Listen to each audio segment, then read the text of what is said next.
Hey, this is Bart Baggett with my book review. The book of the day is Stumbling on Happiness by Daniel Gilbert. Now, don't read this book if you really think you're already happy. Why? The author builds a very strong case which clearly states I am totally and utterly, completely incompetent to predict my own level of future happiness. That made me feel good. When I say me, I mean you and me. We're deluded creatures of emotion who ignore all the facts, delete evidence, and systematically make poor decisions about which path will lead us to the Zion of happiness. Now, I'll give you two quick examples in a book full of worthy ones. Answer this. Which will make you happier? Your favorite food or a nice variety of good foods? A, your favorite entree at your five-star restaurant served to you every week for the next 52 weeks in a row. Now, this option gives you no variety, spaced 1 week apart. Think about it.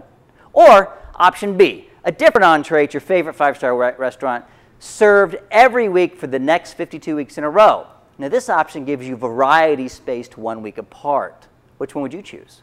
Study shows that a variety in a short span of time makes us very happy, which is why a variety platter at restaurants are so popular. Studies also show that time between these events dramatically increases the level of satisfaction of this event. In other words, eating a bowl of ice cream 10 times in one day lowers your happiness factor for that 10th bowl. But eating one bowl of ice cream each month increases your satisfaction of the 10th bowl immensely. So let me translate this to the adults in the audience. Making love to your spouse 10 times a day isn't nearly as satisfying as only once a week for 10 weeks in a row, and each session would rank even more satisfying if you waited a week between each session. So, in other words, spice up your love life, increase the time between the sessions, or simply add variety to the short term. And if you figure out how to talk her into that, men across America would want to know your secret. Now, what about kids and family? Do they really make us happy? Check this out. The author of this book has a 29-year-old kid, which he is still convinced, after all this research, that his child has been and is the greatest sources of joy in his whole life. This is not uncommon. When people asked how they identify the source of joy, they always point to their kids. Now, until they become teenagers and they're asked to walk 5 feet behind you and pretend you don't know them, then they don't point to the kids, they point to the bottle. Now, let's have a reality check based on statistics and science, not hormone-induced emotional bonds designed to prolong the species, blah, blah, blah. When researchers measure the actual satisfaction of people who have children, a very, very different story emerges.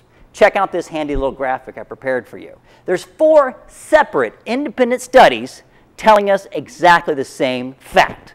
Couples start out quite happy in their marriages and then progressively become less satisfied over the course of their lives. In fact, the only part of their lives where they report similar levels of happiness is when the children leave home.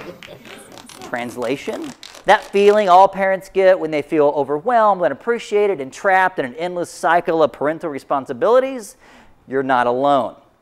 And if it wasn't for that wonderful mechanism of self-delusion and genetic emotional attachment, which tells you that children really are the source of your joy, you might not really enjoy parenthood as much as you think you are. Now, research indicates that caring for kids is only slightly more enjoyable than housework, which falls behind watching TV, shopping, eating, and napping.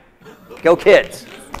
In fact, the only scientifically documented empty nest syndrome is increased smiling, increased laughing, and more money to spend things on yourself.